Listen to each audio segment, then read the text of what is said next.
Hello, Dan. Hello, Ben. So we're here today to talk about And how you might have the corona. we're here to talk about Dune from 1984, directed by David Lynch, based off of the novel by Frank Herbert. Frank Herbert, of which you have read. I have read. Yes. I'm currently reading through the series. Yeah, you're right now you're on Dune Messiah. Yep. Yep. It was a total failure for me. You have to understand. Yeah. David Lynch is not a fan of his movie. He's from not 1984. No, he's not. Dune took 3 years to make, start to finish. But it was a nightmare. And it was a nightmare. Which I think still has a lot of charm, actually. Watching I do back. too. Yeah. We watched it. This was my first time viewing it. You had seen it before. Watched it without him. Yeah, we were supposed to watch it together about a year ago, but you watched it Was that really a late year one ago? night. Yeah, I think Holy so. shit. Yeah, Okay. maybe 6 months. I don't know. Time's flying by in this. Good thing I current watched it. I would have situation. waited so long to watch it. Well, we waited until now to do our review. You have actually read. Yeah, you've read the first novel. In between viewing it from the first time and viewing it now, so Right. you have a bit of a different perspective. I kind of got a little upset actually rewatching it because I really liked it a lot the first time watching it, and then I immediately on the second viewing I didn't like it quite as much. Mm-hmm. But then thinking about it a little more, I still really enjoy the 1984 movie. The production value is wonderful. Yeah, You've got these incredibly ornate sets, right? You've got these miniatures of the starships that fold space and travel. The sandworms are very well done, I think. Practical effects. Yeah, that's one thing I miss about some of the newer movies is are the practical effects and also sort of the patience in special effects. They show the ships and, the ships are flying by, and this is something that happens a lot in older productions where there are practical effects, especially in sci-fi, but the ship flies by and the camera does not move at all. And I love that about older effects because new effects, the camera moves more than the ship, and I can never tell what the fuck is going on. So Gotta keep your attention though. It's just too boring without. Too boring without, yeah. That's what it feels like these days. So I really loved the patience in some of the practical effects. The whole movie is very slow paced. We watched the 3-hour version as opposed The to extended edition, yeah. as opposed to the theatrical release, which includes, I guess, previously unreleased scenes, if I'm correct. Might have been good to also have watched the theatrical release, but Yeah. That's the one that David Lynch did not intend that one to come out. He did not have a final I say. didn't have final cut. I didn't have final cut on that film. So that's the big lesson. Don't make a film if it can't be the film you want to make. It's a joke, and a sick joke, and it'll kill you. Yeah, it's pretty interesting. I feel like Dune is a very complex story with a lot of moving parts, and it's pretty tough to try and tell the story. I do feel that they maybe underestimated the audience a little bit, that they felt they had to lay in all of the exposition at the very beginning. Mm-hmm. Even things like the water of life are kind of talked about pretty early on in the movie, which you actually don't even hear about the water of life until maybe the second third of the book.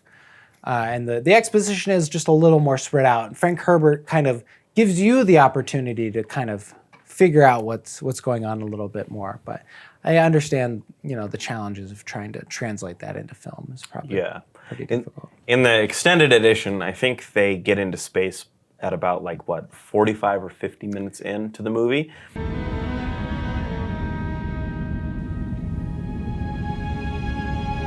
There's, like you're saying, there's a whole lot of setup. It's a 3-hour movie, and a third of the way in, you're still getting into space, which, makes sense, right? You're sort of ending the first act and going into space. So that made sense, but you're right. It began with I think, 10-minute scene of just a voiceover narration, which was paired very well with these matte paintings. Oh my God, I love those. Yeah. I loved the way that was filmed, how the camera sort of, filmed and panned over these paintings as the narration continued. Right, you have Shaddam Padishah IV, who looks like George Carlin, Yeah. and the planets. I love the way that the planets look on these matte paintings. Very well done. So Very clearly, Getty Prime, dark, evil, bad. Caladan, blue, Right. good. yeah, Yeah. it was a very very interesting way to start the film, I think. Which I actually liked upon having not read the book and viewing it for the first time. I thought it was very exposition heavy, and I was sort of thinking, okay, I have to really, really pay attention here. But I loved the way that it was done. Something else that you see a lot in modern sci-fi is sort of, I guess, I don't know, unrealistic depictions of space with special effects. And I guess I'm kind of thinking of like the first Star Trek movie where they show Romulus and the Romulus sun, and it sort of zooms into the solar system in a very sort of, I don't know, it feels like a sort of public school depiction of the solar system where it's like, here's all the planets, but they're not really in relation to each other.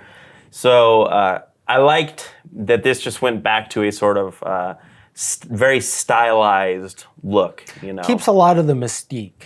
The other big part of that opening exposition is the score, which is Fucking wonderful. fantastic. Even the opening credits where we're just seeing shots, I'm sure, that are out in the deserts of Mexico, where we've just got this orchestral music playing, and we've got the credits rolling. And Music by Brian Eno and Toto. Toto. Yes. So you have the Spacing Guild. Spacing Guild is what I read. And they control interstellar travel. Space travel, with yeah. the Spice Melange. The spice, the geriatric spice. The Spice. The spice. The Spice Melange. Could he be the one? The quasi-psychedelic. I really love the way that they did. Hold on. This is fine. How much have you had to drink? I really love the way that they depict the navigator.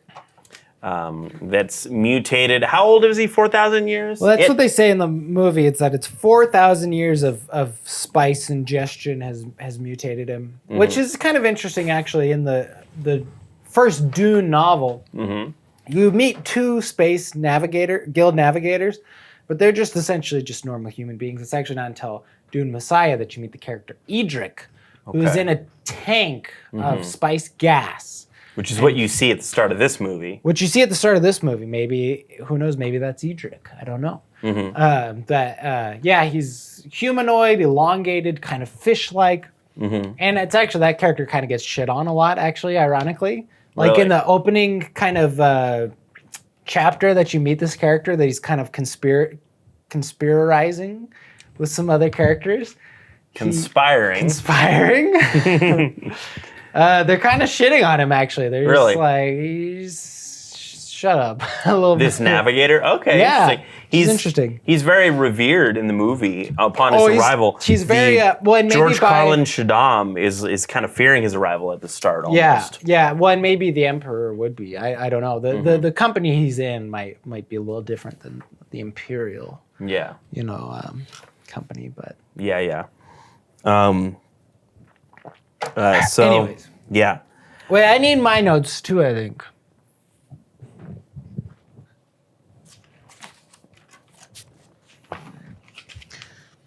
Get rid of this junk. But I believe you were saying something. Yes. Also, I made a very special flag for this episode. I was just going to point out, you used your superior sewing skills. You've actually never sewn before. Nope. And I have not read the book, so I'm going to say that I believe I have identified this as a hawk from my interpretation. That is correct. This is. I Go ahead. made that hawk out of my very own shirt. Yeah, very, very good job. This is which flag is this, Dan? It's the Atreides flag. Okay. Green and black. Green and black. I did see the Atreides flag actually in the Dune movie. It was just the green and black color, right? But if you'll notice on like their little Apocalypse Now uniforms, they're little red and black hawks. Oh yeah, red and black hawks. Yep. So you have the spacing guild, which controls all interstellar travel. They use their I have here Navigator Big Brain. They use their big brain to fold space, right? Well, for safe travel in the movie. Yeah, it's kind of an interesting little difference too, because in the book I feel like the guild is kind of actually described. Well, okay, actually let me backtrack. See, there's a couple things that are kind of left out in the movie that are big things in the book. There's a ban on AI. Artificial intelligence is, well, no, actually, they do mention this at the very beginning of the book, actually. Or the very beginning of the movie, they talk about it. So scratch all that. As you're saying, yes, the Spacing Guild. So a slight difference between the movie and the book, actually. I think in the movie they're talking about the Spacing Guild bending space, but in the book they're really only talking about the guild being able to calculate the pathway of travel at a fast enough speed for a ship to travel beyond light speed, but not necessarily that they're giving the ships the ability to travel beyond light speed. But yeah, okay, so like the ships have the technological it seems ability. like that. They don't get too specific. It's very soft sci-fi. Like Soft Dune sci-fi. is like very soft sci-fi. Okay. So they don't get too into the specifics. Yeah. But that's definitely the impression you get, is that the guild is really just calculating the path using the spice at the, like, they need that high of intellect to be able to calculate the pathway rather than actually giving them the ability to travel beyond the speed of light. So it's kind of like in Star Trek where you have... Never get past this. It's kind of like in Star Trek where you have the deflector dish that kind of controls not necessarily where they're going, but it helps them avoid colliding with things in interstellar travel and sort of a technology behind it. So it allows them to navigate around any debris. Okay, but then another interesting thing that Frank Herbert published Dune in 1965, which is before Star Trek even came out, which came out before Star Wars came out, as everyone should know. I believe the pilot to Star Trek came out in 1964. I think that's incorrect. I was just looking at this. I swore. 1965?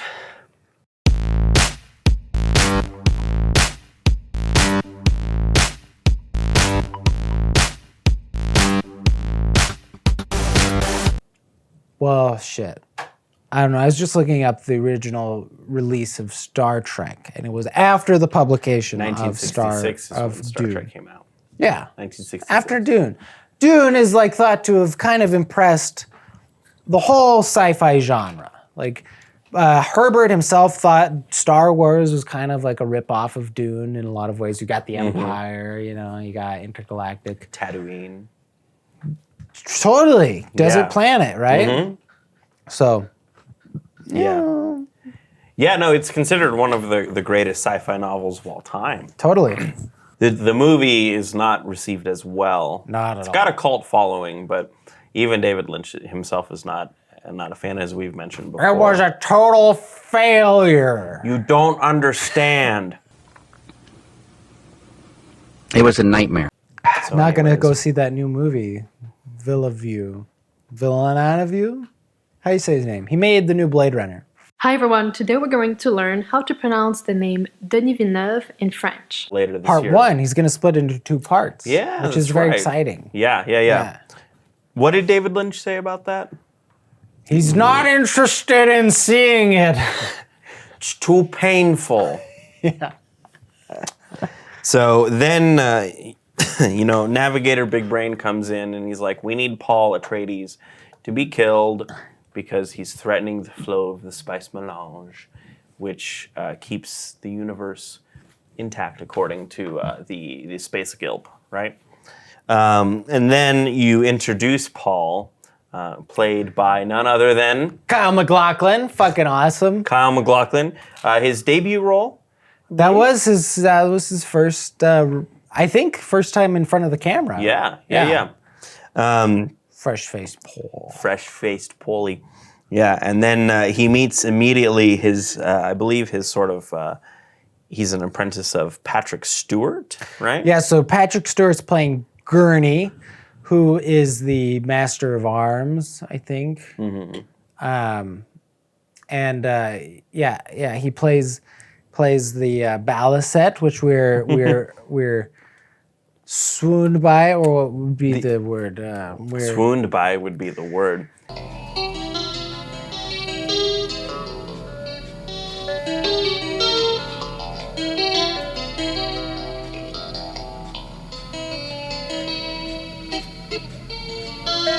It was a very wonderful scene.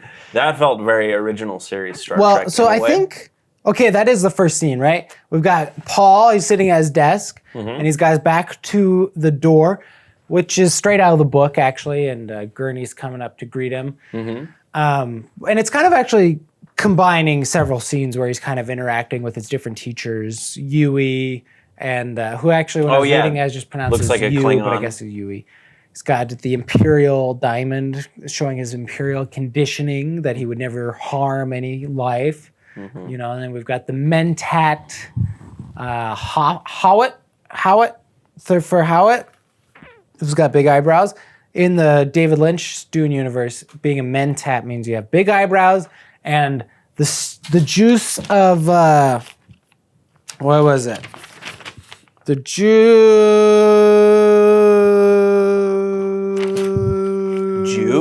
the juice of Safu, which stains their lips, and they drink a lot, which is not mentioned at all in the first book. I don't know if this is something that comes in any of the later books, but to me it just kind of seemed like they just wanted to make it look like all the Mentats in the movie kind of had a weird rash on their bottom lip. Anyways. I just mostly noticed the crazy eyebrows. The big eyebrows. They were well done. Yes. Yes. Patrick Stewart does look a little younger. You know, he's bald. It's before Star Trek. younger. I'm noticing now, though, that literally everything we've reviewed has had Patrick Stewart in it. Well, yeah, so far. We've done Star Trek Picard. We've done Deep Space Nine compared to Star Trek Picard, and then we did Deep Space Nine, which includes Patrick Stewart in the pilot episode. So yeah, I mean, we can't escape him. Not that we want to, though I want to when it comes to Star Trek Picard. I don't know, the whole character might be ruined. Anyways, so Gurney Halleck in his sexy balisette and his naked bald head. I didn't picture Gurney as bald when I was reading it. But I love Patrick Stewart. He's a pretty good Gurney. Gurney is like a weird combination. He's like deadly in battle, but he's a bit of a poetic fellow. He's always quoting poetry and... Behold, as a wild ass in the desert, go I forth to my work. I think some of the things he quotes are actually from the OC Bible, which is referenced a lot in the book, not really in the movie. He's a little bit louder in this in this role. Mood's a thing for cattle and love play, not fighting. As opposed to in his Star Trek, I think, in Xavier. Some of his different later notable definitely roles. a different character, more of a swashbuckler. Well, I think also it's maybe partly due to this was when Patrick Stewart was more performing in plays, right, in theater productions, and so he kind of had that loud, expressive sort of. Well, he's got quite a voice for it. Yeah, he does.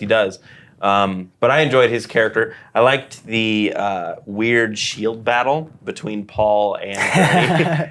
Very 1980s computer graphics. The square shields, and then, although I do like that. I mean, that scene is pretty much straight out of the book, where they're doing their little kind of, because Gurney, I don't know if he's one of his teachers. He's fighting.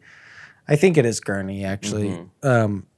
But Howat is also, he's like the master. Howat is kind of portrayed in the movie as more of just like a mental kind of cerebral kind of character.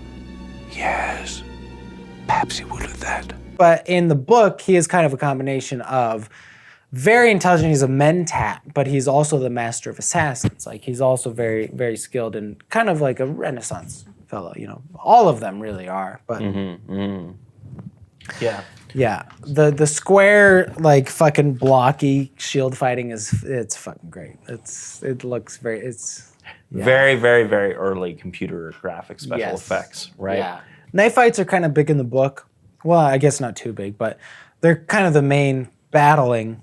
You got Jameis. You got Jameis and you got Fade. But yeah, it's in kind of an interesting book ending where you've got rain at the very beginning when they're on Caladan. It's raining the whole time we see them on Caladan in the movie. And then, I mean, it's very different from the book, but at the end of the movie, then it starts to rain again. You know, there's kind On of Arrakis. on Arrakis. Yeah. Yeah. Starts to rain once Paul has sort of defeated Defeated the Harkonnens, as Frank Herbert would say, or as the Harkonnens, as David Lynch would say. Harkonnens also sounds a little bit You know, of all the David, Star Trek. I would actually take Harkonnen over Harkonnen. But Right. What are some other differences between pronunciation in the novel and the book? well, like I mean, Atreides is like Atreides, and the Sietch is like Sietch or something. Another one actually, Chani, who is the Freeman lady that Paul's like, hey, you're a pretty lady, let's bang. Her name, I guess, Frank pronounced like Cheney, but that just makes me think of like Dick Cheney, and I'm just not into that. But I don't know. There's a lot of pretty big themes throughout the whole book. So you've kind of got the theme of eugenics a little bit, or controlled human breeding, where that's kind of the big thing of the Bene Gesserit. Jessica's a Bene Gesserit. We've got the Reverend Mother, who's kind of, tied to the Emperor. Their big thing for thousands of years, or however long, they're selectively breeding bloodlines to try and create the Kazakh Haurik,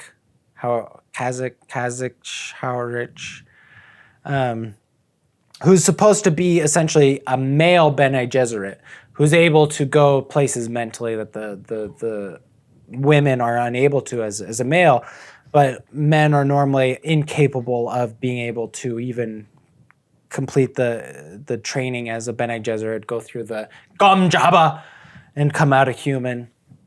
So you kind of got the interesting idea of eugenics. So then Paul, in the end of the book, becomes the Kwisatz Haderach, but he's uncontrollable by the Bene Gesserit. It's kind of like they get, their upcomings at the end. You got themes of environmentalism. You've got a desert planet, but there's hopes to kind of create it into a livable environment for the Freemen. But it's kind of opposed by the Empire or the Harkonnens or the Chom Company. But they have this hope for recreating the planet where maybe you compare it to a parallel of Earth, which is already a hospitable environment, which we could keep hospitable, rather than a planet that you have to completely terraform to become hospitable. Or you've got other things where you've got allegory where Arrakis sounds a lot like Iraq, and spice is kind of like oil. So you've got Middle Eastern allegories where it's kind of the West's dependence on oil, kind of exploiting the Middle Eastern countries and peoples for their oil, for the extreme power it gives them with automotives and air power. And or you've got themes of the classic heroical arc, the hero's journey. Frank Herbert was kind of very against the idea of charismatic leaders and the dangerous path that they could take you down. At the beginning, Paul is kind of following this very traditional hero's journey, but at the end, he actually takes a turn where he ends up leading the jihad against all those that would oppose him across the universe. Whereas he's kind of fighting against this the whole book, but he kind of gives into it at the end. You're kind of following his inward journey of it. Kind of gives into it. And so there's like a lot of these really big themes, which I feel like were maybe just too much to try and fit into a single movie, even if you make it 3 hours long. Yeah, I mean, you have the at the end. I think it alludes to that when he's mentioning, killing every Harkonnen, and sort of the end is technically a depiction of that, because I mean, it has a very sudden time jump, 2 years, where it goes. They've been attacking the Harkonnens and their spice mining operations for 2 years, right, out of nowhere. which was one thing I didn't quite like as much about the movie, was the fact that you have so much set up at the start, and then kind of near the end, when it gets into the third act, I think you know suddenly we're 2 years in the future.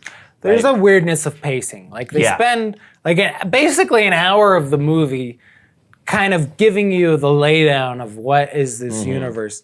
And then there's this massive time jump, which, I mean, that time jump actually does happen in the books, but it's at a very different kind of feeling for the audience because in the movie, you're kind of just been getting this exposition all this time up to this, and it kind of creates a really clunky, weird pacing. But in the book, there is kind of a time jump where Paul has been part of the Freemen for about 2 years before he's kind of figured out their ways, and he's kind of ready to lead the assault against Harkonnens, get revenge. Yeah, I guess I'm not opposed to time jumps per se. I think it's kind of like you're saying, the pacing of the movie starts so slow for then there to be a time jump later on. You're like, wait, hold on. What's interesting too, I feel like there was a lot kind of maybe lost in editing in this movie. We still see the Freeman Reverend Mother is kind of referencing the jihad a couple of times. We see like just kind of visionary like cuts of her, because we're not really given those knowing who she is in the movie. They're just kind of showing her mentioning this jihad, and so they were definitely wanting to kind of like hint to this or lead up to this. It kind of maybe got lost in the editing, but this kind of actually leads to an interesting point of something that's in the books that's not in the movies, is that the Bene Gesserit have something called the Missionary Protectiva, which is where they seed random planets throughout the galaxy with this idea of kind of a religious, spiritual ideology that will kind of consume the entire culture, and it will allow free passage of any Bene Gesserit that maybe happens to become stuck or isolated on this planet. And that leads to kind of Paul's rising as this messianic figure in Dune. We kind of don't really get that hinted on so much as in the movie. It just kind of seems like the Freemen have this prophecy of the Muad'Dib, or of the I don't even know what they call him on amongst the Freemen, but essentially the one that will lead them into the New Age, or take their place in taking control of their planet. But it's actually part of the Bene Gesserit's master, like part of just like one of their schemes is the Missionary Protectiva, where they've kind of laid out this idea of a Bene Gesserit mother that's going to give birth to a son that will become the Kwisatz Haderach and will lead them to a new age. And it gives Paul and Jessica free passage into this community where they might have been just killed for their water initially. Yeah. That, I think, whole segment felt a little bit rushed in the movie, because I think that was that before? That was right before the time jump, I think, correct? I think so. Yeah, when they're kind of... I wish there had been more time exploring that side of things when they meet this... First we're coming in... Well, so this is so... civilization that's sort of hiding, right, and amassing this resource of water in these underground caverns, right? Yeah, so Paul and Jessica are taken off on a thopter by a couple of Harkonnens after the Harkonnens have come with the Sadakar, which are the Emperor's units, men, that come and sack the city. And Dr. Yui, who wants revenge on the Harkonnens, betrays the Atreides, but he also still loves them, and he wants to help Paul and Jessica escape. So he leaves them still suits and a couple of things for them to survive out in the desert. And this is the first moment I think we're kind of seeing the voice, where Jessica gets the thopter operators to kind of fight against each other, so it allows Paul and herself to escape. But in the book, it's a very subtle thing where they're just using their knowledge of maybe what they've gathered from whoever they're talking to on what tonal qualities to add to their voice that might make it that whatever they say might be most easily received by the person they're trying to say, might convince them the most of what they're trying to say. And maybe that's a little harder to depict in a movie, but what ends up just happening is we just get this demonic, deeper baritone overlay of voices on top of anyone using the voice. And so it becomes like, I wouldn't want you to fight over each other. There's no need to fight over me. and then they fight over each other, right? Rather than just the more subtle, which is the thing, is there's a lot of like subtle kind of character noticing, like things of the way that someone is talking or noticing things on how to use their own observations against them. So Paul and Jessica escape from the Harkonnens. In the book, they're actually flying a thopter themselves by the end. They're flying the thopter that they were getting taken out in, and they get lost in a storm, and the Harkonnens assume them dead. But then Jessica and Paul meet with Stilgar and and the freemen that kind of follow him. He's kind of the leader of this siege. And it's kind of a long scene in the book where Paul kind of quickly bests in a quick little battle this character Jameis, and he kind of runs off while Jessica kind of gets the best of Stilgar, the leader. And it's kind of this long scene of kind of feeling out the freemen or the Fremen and Paul and Jessica, and kind of getting them accepted into their tribe. Which in the movie is a very rushed scene, but I kind of feel like they spent so much time on the exposition earlier in the movie that they did not have time to flesh this all out. But what ends up feeling like, if you've seen anything like David Lynch has done since Dune, like Twin Peaks or anything else, you're just kind of watching and you're saying like, oh, there's Big Ed. Yeah. Or, oh, there's Pete Mitchell, right? Playing Nephod for the Harkonnens or whatever. So, and they very quickly, ally, and then they carry on, and that's kind of quickly after that we kind of get our time done. Another big point, actually, very quickly, in like the first like 1/3, we're getting all this exposition, and then we're even mentioning things of the water of life. Like the Reverend Mother, I think, is mentioning the water of life, which actually doesn't get mentioned until maybe 2/3 in the book. Like they're laying all the exposition really heavy into the first like part of the movie. Like it felt like. Yeah. I know, I feel like they're like, okay, there's a lot of stuff going on, it's really confusing, we gotta give everybody everything at the beginning immediately, rather than maybe kind of like pacing it out a little bit. The matte paintings made it, I think, did a good job of sort of sugarcoating that extreme info dump at the start of the movie. Yeah. Which those are beautiful. That's something I really miss out of film. Oh, me too. You have Jim Norton at the start with his sort of universal translator, which I really love how they depicted a sort of universal translator-like device in this movie. The Bene Gesserit witch must leave. Where Jim Norton is talking to the Emperor George Carlin about to receive the Navigator and everything. Sting. Yes. You have Sting in this movie. He plays a bigger role than I thought. I knew he was in this movie. I've seen the pictures of him in this movie, if you know what I'm talking about. And hunky boy. He's a hunky boy. Right. Sting plays a quite integral role. There's a couple of musicians that play sort of relevant roles in movies. You got Flea's in The Big Lebowski and a couple other movies. Holy shit, is he? I didn't even realize that. Yeah. He's in The Big Lebowski and a couple.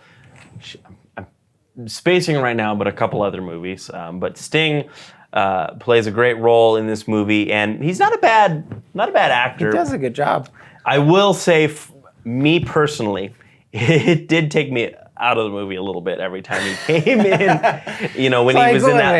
When he was in those little undie pants, those little Spanx. Right. That's another point of the movie that I will take note of, is the depiction of the Harkonnen villain Louis C.K. as being homosexual. I think you had mentioned that he was actually a pedophile in the book, right? But his depiction as being a homosexual was a bit dated, I think, now, right? Because it's kind of like clumping together like homosexuality and evilness kind of together. In some way, that's the way some people interpreted the character, thinking it was kind of very critical of homosexuality, gayness. And maybe I don't know what the creative decisions were for doing that. I mean, in the movie, I kind of love the Baron just for his kind of comedic effect. Like, honestly, he's fucking hilarious. But in the book, he is a much more conniving, kind of deeper thinking sort of a character that he's a pedophile, and even Fade Rotha, Sting's character, he like implants like a little needle into some like little boy's thigh that is getting sent to the Vladimir Harkonnen for, you know, to basically him. And he discovers this plot. But I think the idea of the Baron being this kind of like power hungry, controlling kind of a character that all played in together. So there was a little bit of something missed, just making him like really, you know, pining over Sting's hot body. But it is an interesting. Don't stand. That was a scene where I was like, this feels a little bit dated. I mean, I think media has a bit of a problem showing sexual kink,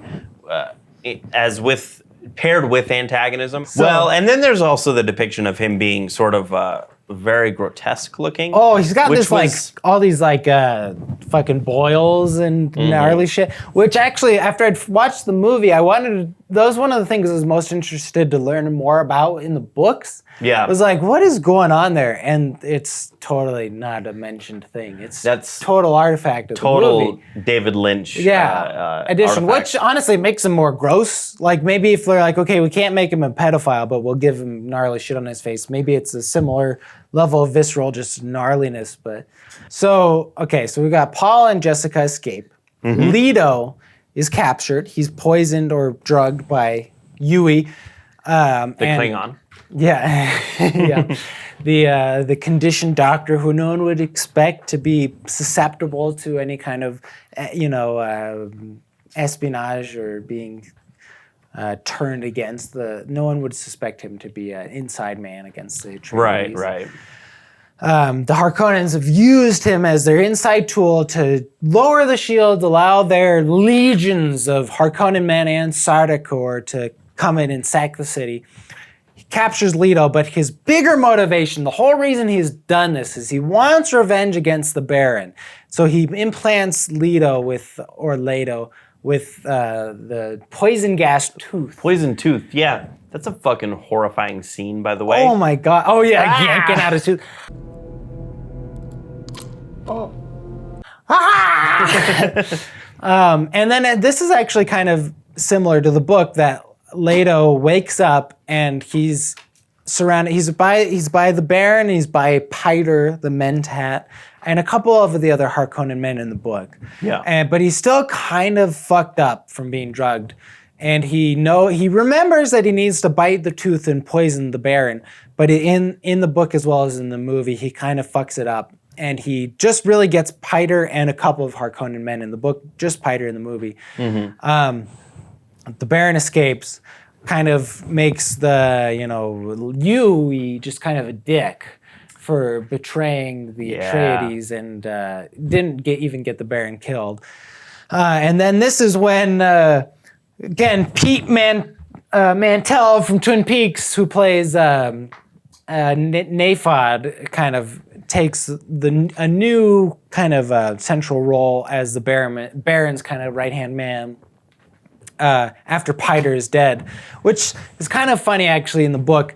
While Piter's alive, he's kind of becoming more powerful and more well-connected.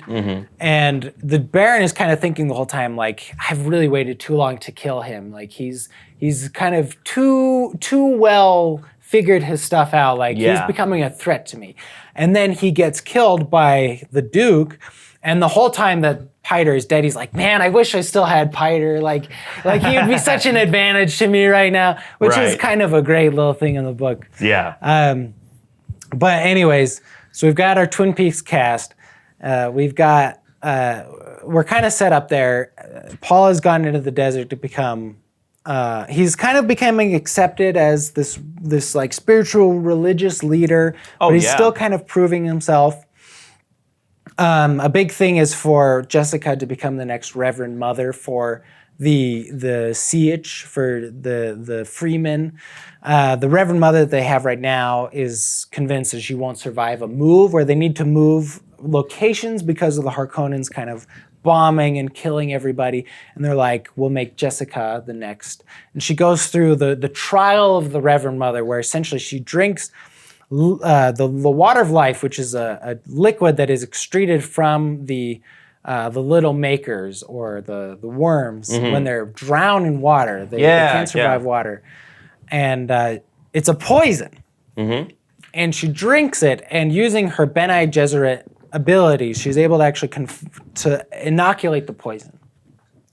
And this drink, once it's transformed out of this poison, actually becomes a bit similar to the spice, where it's able to give people kind of premonitionary visions of the future and interconnectedness. And she drinks it. Fold space. And then once she transforms it, the whole siege drinks it. In the movie, Jessica is the only other red-headed character that is not associated with the Harkonnens. In the book, we find out Jessica is actually the daughter of Vladimir Harkonnen. Point I want to question to you, Jessica is fully aware of the Missionaria Protectiva put in place by the Bene Gesserit thousands of years ago on the planet of Arrakis to create safe place for any Bene Gesserit that might need to take refuge on this planet. Paul is taking the place of the chosen one that's meant to lead them into the new age. And as it progresses into the story in the book, Paul is actually just fully accepting this role and is addressing the Fremen, the Fremen, as if he were this person, and he's acknowledging himself as this person. He is allowing himself to be taken in as the role of the prophet, the Messiah. He's not the Messiah, he's a very naughty boy. The religious leader, the Muhammad. There's a lot of Middle Eastern connotations, associations, developments from Middle Eastern ideologies. The allegories. New leader, allegories, that's the word I'm looking for. And Jessica is kind of watching this and really troubled by what she's watching her son do. She's watching him, yes, in the book. She's watching him kind of accept the role and reinforcing this idea that he is... It's turning his character. He is Muad'Dib. He is the ruler of the Freemen. He is the chosen one. And she's terrified by this idea as she's watching her son become further and further ingrained into this role, and maybe even he himself believes it more so. And there's a lot of religious kind of background and build up behind this. And just kind of, what are your thoughts of like someone from the perspective of Jessica? Yes.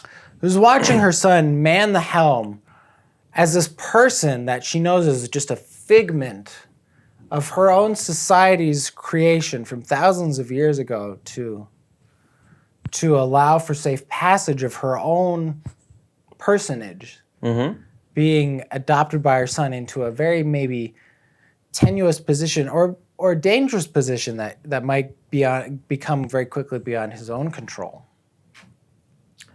Yeah. Like, what are your thoughts?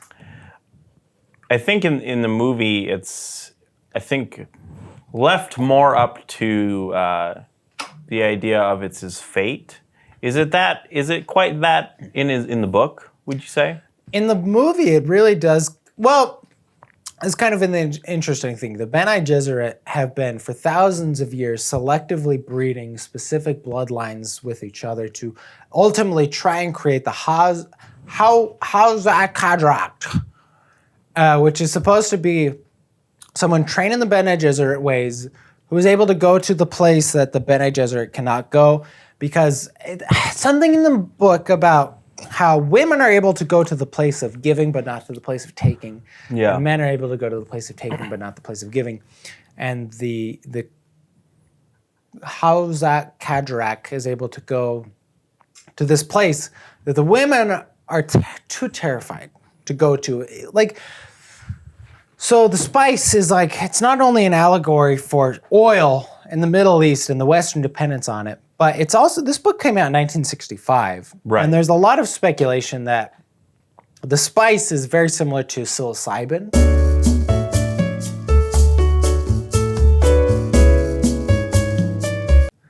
That it's a bit of Frank's kind of inspiration from kind of LSD and the summer of love, right? Like, okay. Like this is when we're kind of at the psychedelic revolution.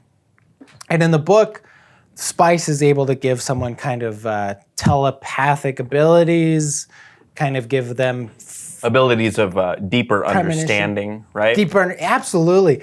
I mean, and like there's a aspect, it's an ingredient of ayahuasca, the MAO inhibitor, the harmaline aspect, which allows the DMT to become active orally. Originally was named Telepathon because the people that were all taking it together were experiencing such similar psychedelic sort of experiences and felt that they were in such a tune with each other, in such accord with each other, that they were reading each other's minds. And in Dune, especially during the orgy and when they're all drinking the alternated water of life that Jessica has become less poisonous but still has similar aspects to the spice where it allows people to kind of share this cognition amongst each other, that they're all just become in tune with each other. And they're all just operating essentially on the same wavelength that allows them to essentially just know what everyone else is thinking, whether that's telepathic ability or just hyper sensation to picking up on social cues from whatever the other person is putting out. Yeah. And what were we talking about? You asked me about Jessica's impressions of her son. Right.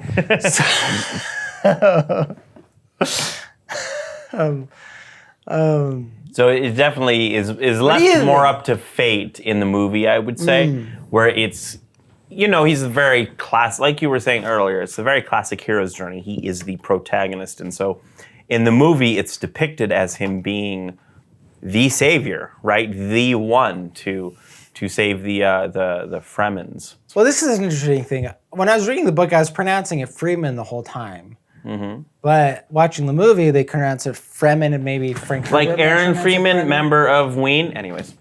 Aaron Freeman released that album, Freeman. Right. That's a great album. Co-creator of the band, Dangus. Ween. Mm-hmm. Jesus. You fucked up your chess play. Baird's the game opening. is forfeited now. Baird's opening. Psychedelics, 1960s. I don't know. I feel like there's layers upon layers in this book. Mm-hmm. We've got Western Arrakis. This sounds a lot like Iraq, doesn't it? Like the spice, it very clearly feels like an oil allegory. And no, it's oil oligarch. Oligarch. Yes, it does feel like an oil oligarch. You are entirely correct. At the same time, it's an oil that we ingest. It's like it's the psilocybin. It's the LSD. It's kind of this self-altering chemical that allows you to maybe see farther than your natural abilities, right? Yeah. Whether that's something mystical or just hyper brain calculation, or I mean, well, you take what's his name, 1984, the Gates of Doorway. Oh no, the Gates of Hell. Wait, the Doors of Perception. So Aldous Huxley, who wrote, he wrote the book that's often compared to 1984. Brave New World. That's it. Yeah. Okay, Aldous Huxley. Where was I going? Aldous Huxley. What did I say before I was going to try and say Aldous Huxley? Aldous Huxley is talking about mescaline in Brave New World. Yes. Well, Doors of Perception. I mean, we've got we're in the midst of the psychedelic revolution. When Huxley wrote Doors of Perception? Yes, precisely. Huxley wrote Doors of Perception after experiencing mescaline for the first time, and he's kind of describing his experience where he's perceiving things in a new way.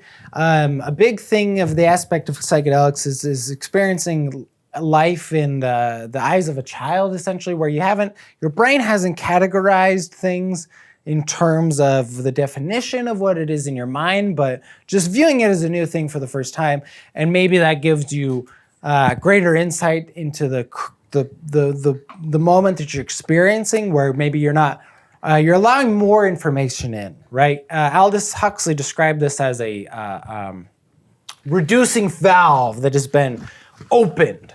Yes. So rather than necessarily psychic power, it's just simply that the fact that the reducing valve of your own mind, the hypothalamus, the thalamus, has been opened up, and you're allowing in more information into your conscious mind than you naturally would be, because it's just too much information to take in. Yeah. And so this allows you for hypercognition. It allows you to pick up on subtle social cues that you might not have picked up otherwise.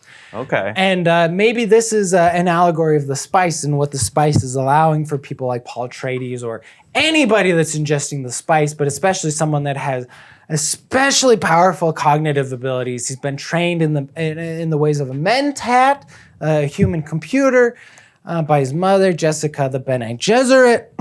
But he's the perfect genetic combination of human being that allows him for greater insight into the psyche of human being than anyone else that we've known before. But this is what's so crazy, is that the Bene Gesserit has for thousands, hundreds of years or whatever been trying to breed out the Howazak Kajurex, and they have created him, but they cannot control him. The Reverend Mother, she cannot control him. He's doing what he wants, and she blames Jessica very, very vehemently because Jessica was only instructed to bear a daughter. That daughter was supposed to give birth to a child with Fade Raltha, I think, or someone of the Harkonnen line, and then that person was destined, supposed to be the Howazak Kadrax. But Jessica, loving Leto so much, gave birth to a son because Leto wanted a son. And maybe that's what's led to the fact that he ends up becoming the leader of a jihad that creates genocide throughout the galaxy, throughout the universe, when actually, maybe if they had waited a generation, if the Reverend Mother had been correct and Jessica had only given birth to a daughter that the Bene Gesserit are capable of, or they create infanticide, I don't know, but then they gave birth to a daughter that would have then bred with a Harkonnen, even though the Atreides are actually Harkonnens. They don't know this. But maybe that would have been the Howazak Karak that would have been capable of control by the Bene Gesserit, that could have led maybe to, it's not really defined exactly what the Bene Gesserit are after, maybe ultimately other than just ultimate control of the universe, but maybe it would have been one that they could have controlled and that could have led to maybe a more prosperous future rather than Paul Muad'Dib, who ultimately led the jihad, led by the Freemen, who were conditioned by a harsh planet such as Arrakis that created more powerful than the Saudak Power. They were able to lead jihad across the universe and create total domination and single power throughout the universe. Electric guitar during the score is what I have next in my notes here.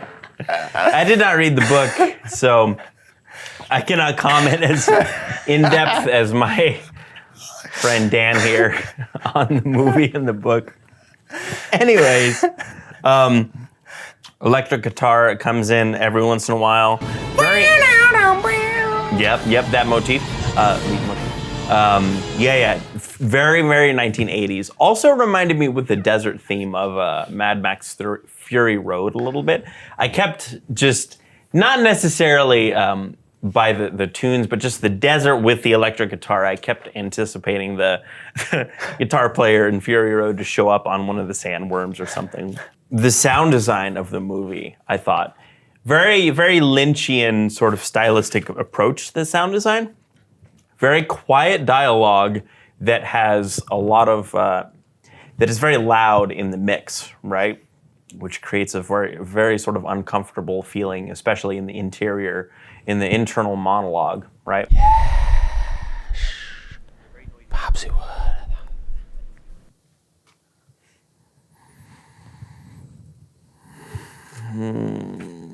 Let me see, anything else?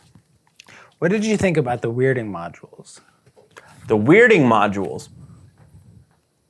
That felt very TOS. Well, it also felt a little bit like that South Park episode where Cartman becomes All right, everyone! Bow, bow, bow, bow. My name is a killing word. Madib. Yeah, so I felt like that was very TOS in its interpretation, which, I mean, you know, there's a lot of sort of similarities in these two approaches. What do you think from a literary perspective of Muad'Dib, meaning the little mouse who like slyly crosses across a desert, rather than the shadow of the two moons, which I think is the difference between the novels and the movie, where Paul Atreides is picking his Freeman name. Like, what do you think maybe those two would have an impact on the story, whereas the main protagonist is choosing his name based off of something maybe more subtle, more sly, more sneaky as the desert mouse, rather than the shadow of the second moon, which is really not something that's in the book at all. What do you think between those two? Well, I think the shadow of the moon, he had that scene where he's looking at the moon when he's in the desert, right?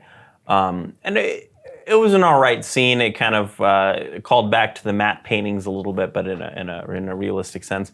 I like the idea of him being sort of a mouse figure because he's coordinating with the Fremen, and their very underground, covert approach to overtaking Arrakis, right? So I would like that a little bit more than him just looking at the moon and being like, there's a mouse on there, you know, which is kind of what happens. I mean, it's a cool scene, but I like the idea of him sneaking around. And that kind of gets back to our, I think our main criticism of the movie, which is the pacing, right? Because the time that he would have spent crawling around Arrakis, underground, being very covert, overtaking the Harkonnens, mining facilities, is completely glazed over in the movie. Like you said, there was a time jump in the book itself, right? But I think they could have maybe played up that approach because that's a very difficult challenge for his character and the Fremen to overcome, is the fact that they're the minority on this planet and they have to be covert, right? They have these big troves of water, and so I think that's my main sort of comment on that, right? Well, what do you think about this? In the movie, Paul kind of mentions the need to destroy all spice production. In the book, he kind of mentions this just as needing to have the ability to destroy spice production and the power that gives him. He who controls the spice controls the universe. What do you think about that, where you've got a rogue group who has actually the power to shut off production of oil, the spice, psilocybin, controls the whole universe. The powers that are desperately in need of it, even if they maybe have caches of it, they'll eventually run out. What do you think about that, where you've maybe got a rogue group that maybe can shut down the powers that be, right?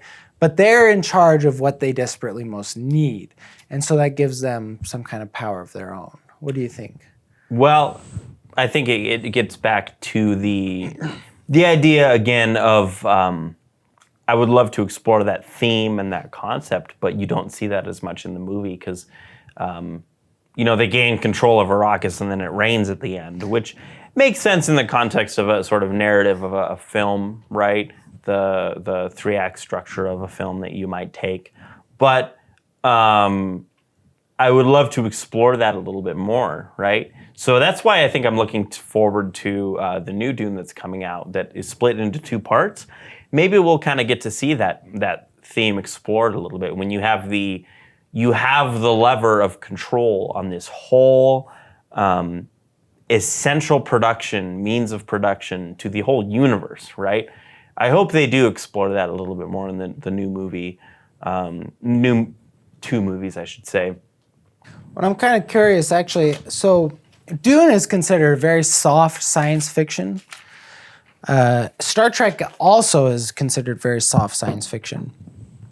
Star Trek's a little harder. Definitely a little harder, but still in maybe kind of a generalized sense, considered maybe more soft science fiction. Yeah.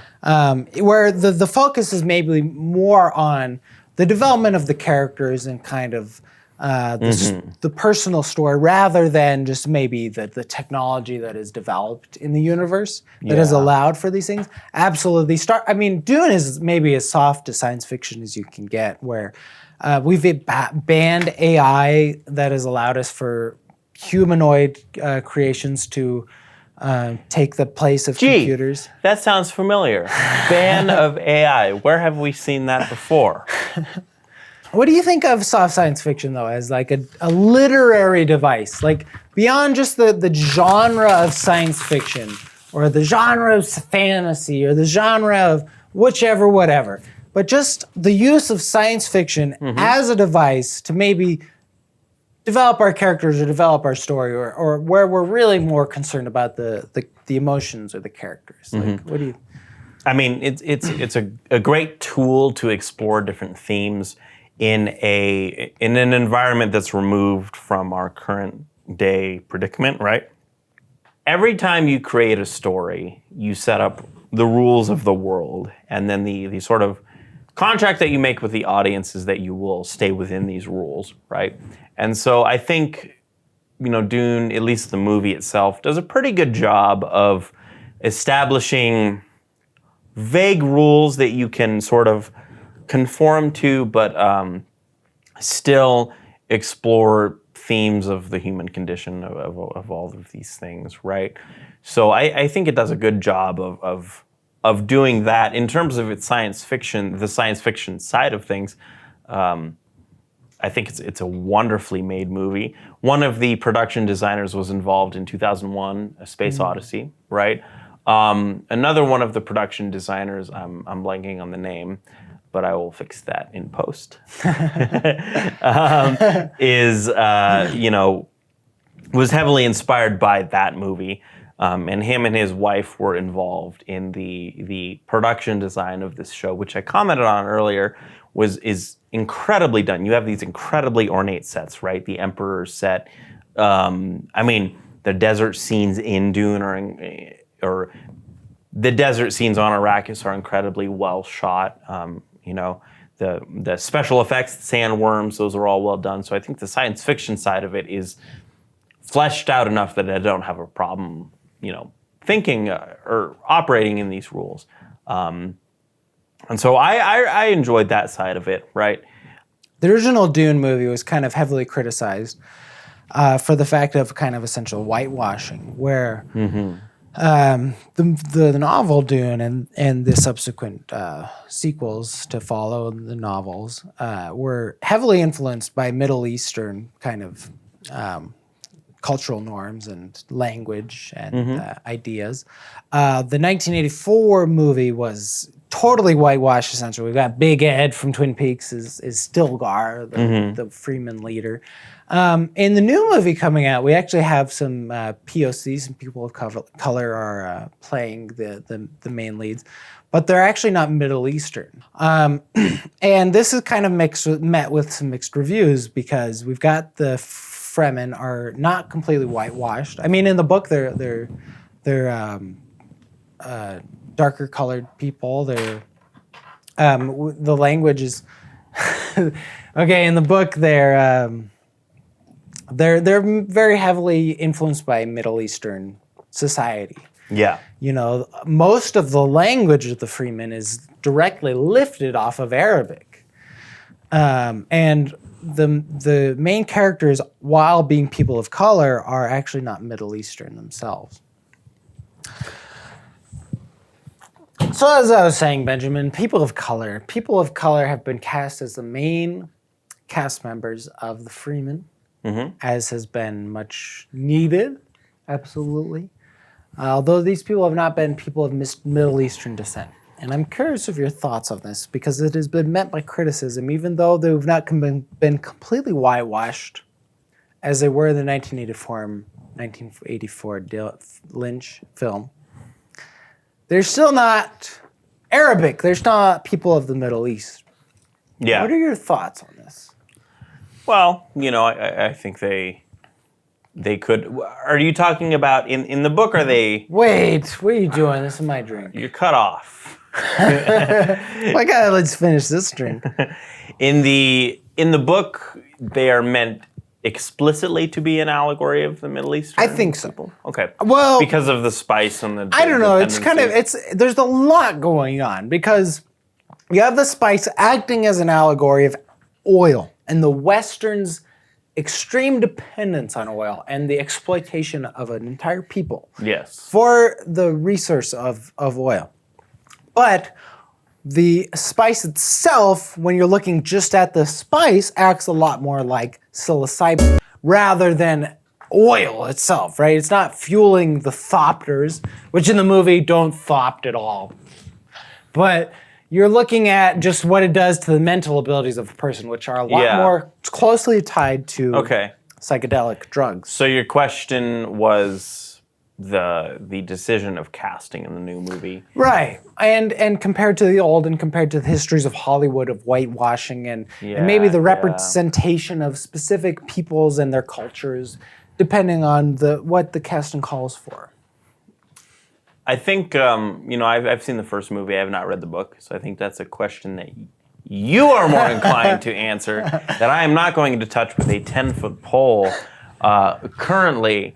Obviously, I'm not opposed at all to further representation of Middle Eastern. Do you think it's wrong, though, not to cast Middle Eastern people in this role, as Stilgar or Chani?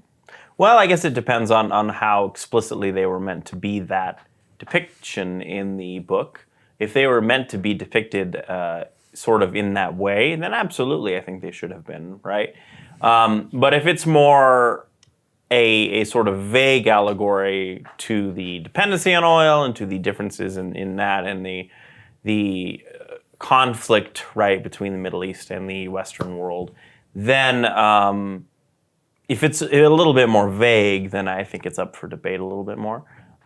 But that's my non-answer to that question. And a lot of the allusions to Middle Eastern mysticism, Sufi mysticism, kind of relies on the audience not being aware necessarily of a lot of this cultural norms. Yeah. But I think this kind of shoots to the heart of maybe what I feel is kind of the heart of Dune, of psychedelic insight, environmentalism, and the importance of individual self-discovery. Mm-hmm.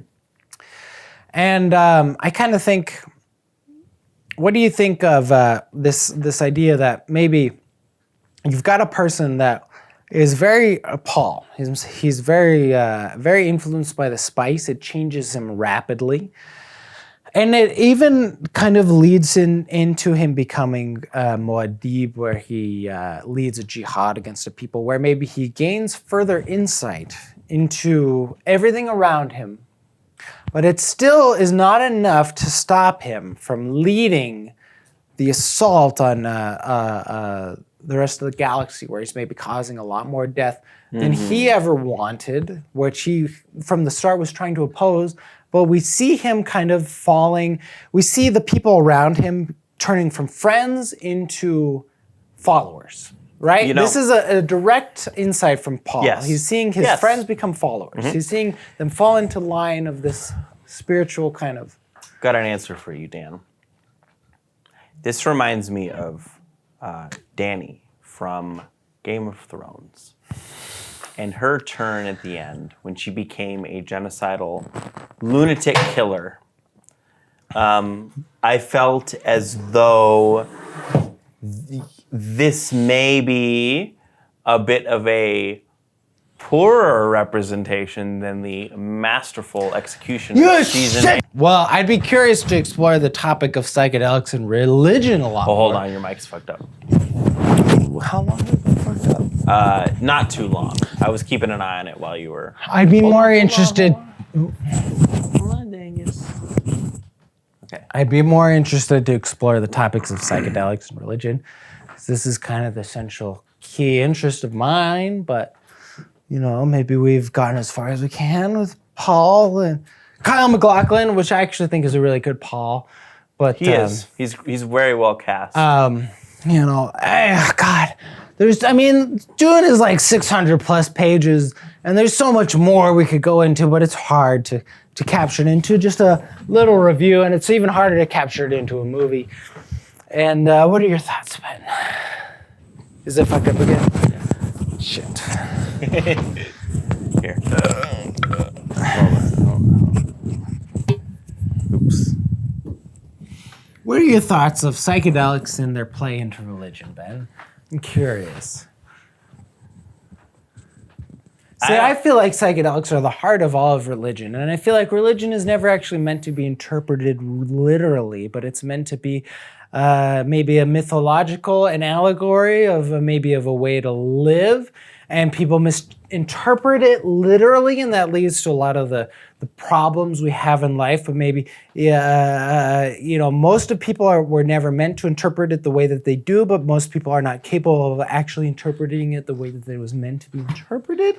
And this leads to a lot of death and a lot of pain, a lot of suffering. But in reality, it was only meant to be as maybe a language of the subconscious that was supposed to pass through generation to generation, that maybe just gives you an insight onto a good way to live your life and a good way to become an actualized person. And maybe psychedelics give you an insight better into that than you would be able to key into that you wouldn't without psychedelics. So take mushrooms as often as you can, according to Dan. I think that's the message that we want to communicate here. Yeah, why not? It's beneficial. Safely. It's not advised to take mushrooms as they are an illegal substance, so please do not consume them because we don't want to get in trouble. The Spice Melange is mushrooms and LSD maybe. Probably more likely LSD. So 1965, what was it? The Summer of Love, is that 1969? Am I correct in that? 68. 68, 1968? Yeah. We've got a reimagining of the landscape of psychology, of philosophy. We've got a completely redevelopment of governance, of individuality, of love, of community. Mm-hmm. Like we're turning all of the topics of society on their head, essentially, right? We've got LSD has kind of become into the mainstream. This is the same time that Dune is coming out, and which there's a lot of parallels. It's very fitting of the time that it was released. Yeah. I feel like it ties into the center of humanity, psychedelic use, and maybe what it means to be a human, what it means to be connected to another human being, and maybe what does it even mean to be anything, to be a human if you're not connected to other human beings.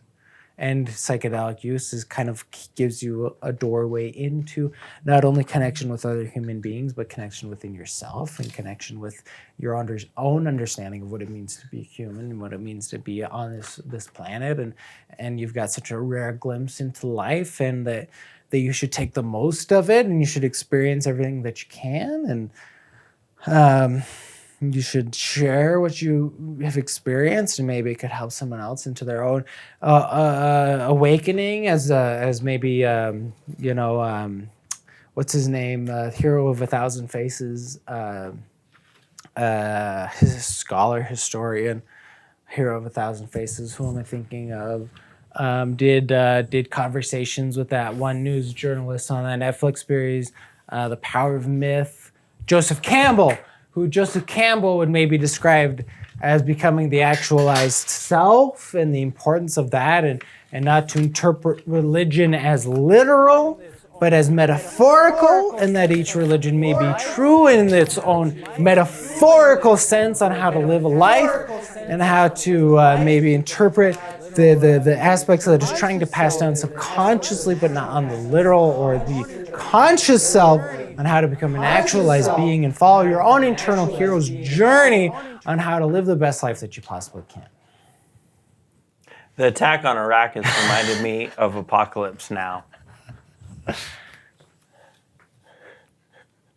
All right, we'll be back next episode with The Twilight Zone.